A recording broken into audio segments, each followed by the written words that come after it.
Oke, pemirsa di rumah, jumpa kembali bersama saya. Hari ini kita akan kembali berburu ikan dan kepiting. Jadi jangan kemana-mana, tetap stay di sini setelah pariwara berikut ini.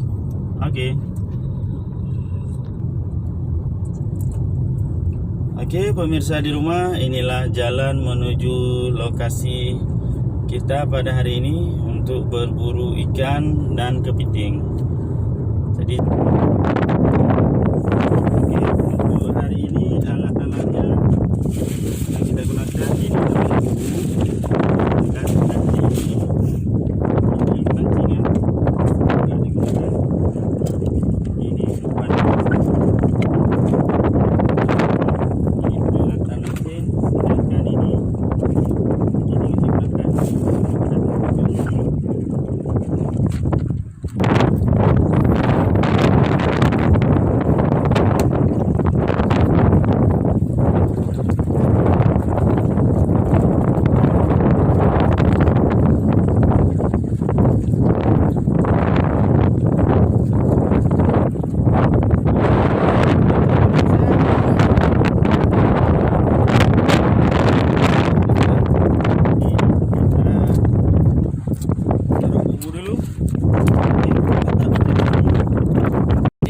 namanya bubu untuk menangkap kepiting ya. Kita lempar dulu kira-kira setengah jam atau 15 menit, nanti kita lihat hasilnya. Oke.